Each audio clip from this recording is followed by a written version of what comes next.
நம்ம திருமாவளவன் ஒரு ஸ்டேட்மெண்ட் சொல்லியிருக்காரு பாருங்க. மோடி அமித்ஷாவுடைய உழைப்புலாம் சாதாரணமான உழைப்பே கிடையாது. அவங்க நோக்கத்துக்காக என்ன அலைச்சல், என்ன உழைப்பு, அவங்க எடுத்துக்கிட்ட அந்த கொள்கைக்காக, கோட்பாட்டுக்காக, லட்சியத்திற்காக அவர்கள் ஆற்றுகிற பாடு விவரிக்க முடியாது. உள்ளபடியே சாதாரணமான உழைப்பு கிடையாது. அவங்க சாதாரண ஆளும் கிடையாது. அவங்க எடுத்துக்கிட்ட லட்சியத்தில் அவ்வளவு உறுதியாக இருக்கிறாங்க. அதை நிறைவேற்றணுங்கிறதுல உறுதியாக இருக்கிறாங்க. வெறித்தனமாக இருக்கிறார்கள். அவர்கள் சார்ந்த அமைப்புக்கு மரியாதை தருகிறார்கள். உடும்புப்பிடியான ஒரு நிலைப்பாடு அவருடைய நிலைப்பாடு. அவங்ககிட்ட நம்ம கத்துக்க வேண்டிய தேவை இருக்கிறது. அது ஒன்றும் இல்லைங்க, அண்ணன் மைண்ட் வாய்ஸ்ன்னு நினச்சி ஓன் வாய்ஸில் பேசிகிட்டு இருக்காரு. இந்த எடுத்துக்காட்டுக்கு கூட மோடியும் அமித்ஷாவும் தான் தேவைப்படுகிறார்கள். அவர்களோட உழைப்பு தான் உங்களுக்கு தேவைப்படுது. ஏன் எடுத்துக்காட்டா ஸ்டாலின் அவர்கள் மாதிரி உழைக்கலாம்ல? ஸ்டாலின் அவர்களோட உழைப்பை பாருங்கன்னு சொல்ல முடியுதா? எடப்பாடி பழனிசாமி அவர்களோட உழைப்பை பாருங்கன்னு சொல்ல முடியுதா? அவங்கள மாதிரி உழைக்கணும்னு சொல்ல முடியுதா?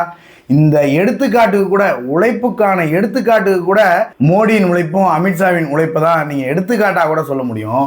அந்த அளவிற்கு பாரத பிரதமர் திரு நரேந்திர மோடி அவர்கள் இந்த நாட்டிற்காக, இந்த தேசத்திற்காக உழைத்திருக்கிறார். அவங்க அம்மா இறந்த போது கூட ஒரு 2 மணி நேரத்தில் அந்த சடங்கெல்லாம் முடித்துட்டு திருப்பி இந்த நாட்டுக்காக பணியாற்ற வந்தவர் பாரத பிரதமர் திரு நரேந்திர மோடி அவர்கள். இனி எப்போதும் இந்த மாதிரி தலைவர்கள் இந்த நாட்டிற்கு கிடைக்க போகிறதில்ல.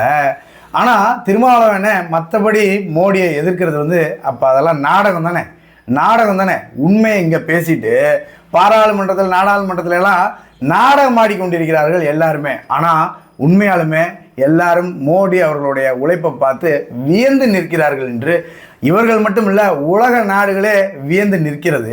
சனாதனம் சனாதனம்னு இவர் பேசிட்டு இருக்காரு. இந்த சனாதனத்தை ஒழிக்க வேண்டும்னு பேசிட்டு இருக்காரு. கங்கை கொண்ட சோழபுரத்திற்கு பாரத பிரதமர் திரு நரேந்திர மோடி அவர்கள் வருகை தந்த போது திருமாவளவன் அவர்களுக்கு மோடி அவர்களுக்கு ஈக்குவலாக சேர் போட்டு உட்கார வச்சிருந்தாங்க. ஆனால் எதிர்கட்சிகள், இவர்கள் கூட்டணியில் இருக்கின்ற விடுதலை சிறுத்தைகள் கட்சி கூட்டணியில் இருக்கின்ற கட்சிகள் ஈக்குவலாக சேர் போடுமா, போட்டிருக்கிறதா, பிளாஸ்டிக் சேர் கொடுப்பாங்க, இல்லைன்னா சேரே போடாமல் பின்னாடி நிற்க வச்சிருப்பாங்க. ஆனால் இவரு சனாதனத்தை ஒழிக்கணும், சனாதனத்தை ஒழிக்கணும்னே தான் பேசிக்கிட்டு இருப்பாரு.